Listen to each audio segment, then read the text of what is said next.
My name's Joseph Toscano. I've got Chris here. We're the last two standing. We're actually at the ossuary at Murchison.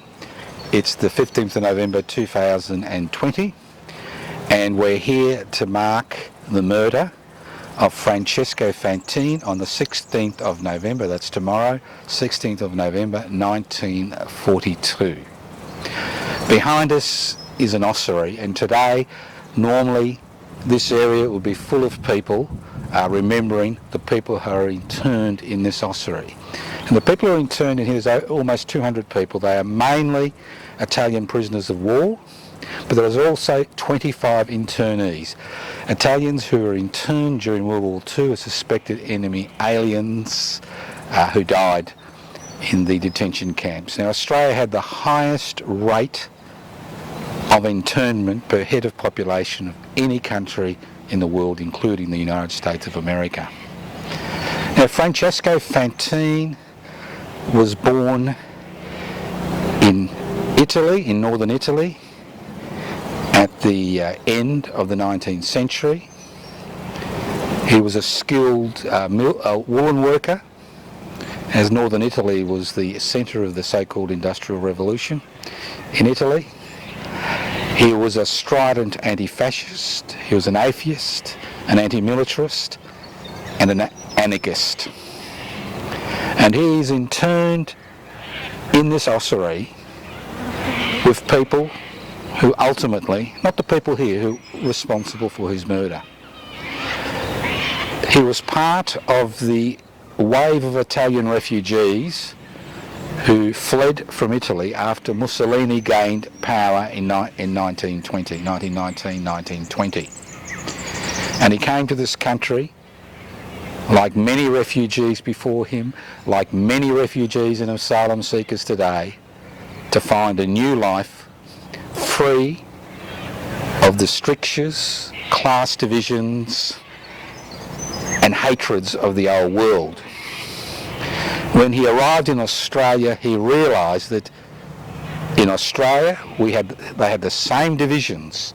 There was a growing fascist movement, there was a growing movement of authoritarianism, there was a growing movement supporting the fascist dictatorships in Italy and Germany. And Francesco Fantin and a number of other Italian anarchist refugees joined together, and for the next 15 to 20 years were actively involved in harassing and fascist organisations in this country. Mussolini was very keen to organise Italians around the world. He sent 4 doctors to set up clinics in North Queensland. Money poured into the fascist movement in Australia, and the Italian anarchists were the only group that resisted this fascist push. In an attempt to alert the Australian trade union movement of the evils of fascism, of the impending World War II, Francesco Fantin, Carmagnola and Matteotti set up the Matteotti Club across the road in the old agricultural hall, across the road from the first Trades Hall Council built in the world, the first Trades Hall Council, which was the Trades Hall in Carlton. They formed associations with the Australian working class movement and were able to influence them about the evils of fascism.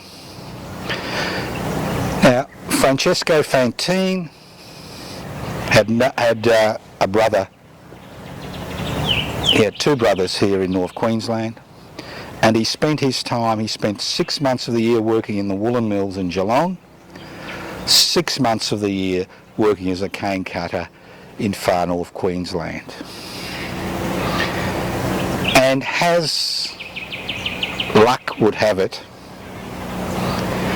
in February 1942, he was arrested at Edmonton in North Queensland as an enemy alien, and he was transferred to the internment camp at at Camp Loveday in South Australia.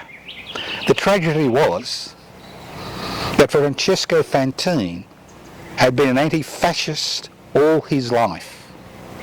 He had struggled at great personal cost and court appearances against the fascist presence in Australia. He was actively involved in alerting the authorities to the dangers, and the Australian working movement to the dangers, the growing dangers of fascism.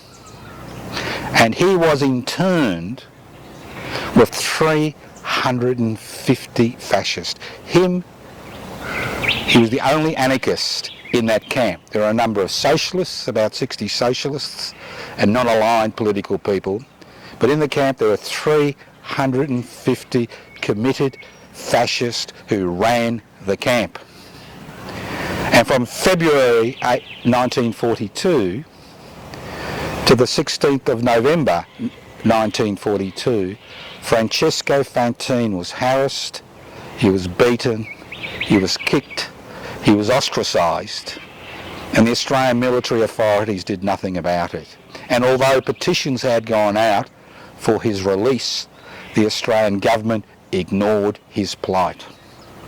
On the 16th of November 1942, after again refusing to give the fascist salute that morning, and while everybody else in the camp gave the fascist salute, while drinking, while bending down at a tap with his back to his attacker, he was bludgeoned to death by a piece of wood. His attacker, after political interference, was found guilty of manslaughter and jailed for 2 years. Francesco Fantin was interned and buried, to be forgotten. Now, if you look at the banner which we raised at the beginning of this ceremony, you will see there are two crosses and a triangle. And that triangle stated that Francesco Fantin was not only an anarchist but an atheist. His name and number, interment number, are on it. His body was disinterred and placed in this ossuary with 180, 190 other members, mostly soldiers and 25 internees. In death, they are all equal. Francesco Fantin, the anarchist, the atheist, the anti-fascist, the anti-militarist, shares the same grave as the fascists, the authoritarian, the Christian, the religious-minded. In death we are all equal. Chris and I have come today to pay our respects, to honour Francesco. Normally, this corridor, this ossuary, will be buzzing with life and people today, but because of the COVID-19 restrictions, the ceremony was cancelled. But we are here to ensure that we do not forget Francesco Fantin on the 78th anniversary of his murder. Rest in peace, Francesco Fantin. Next year, come along to the ceremony to honour those people in that ossuary and join us to honour Francesco Fantin, a man we should never forget. Thank you. Christopher? Yes. Do you want to lay some flowers at the base? Thank you.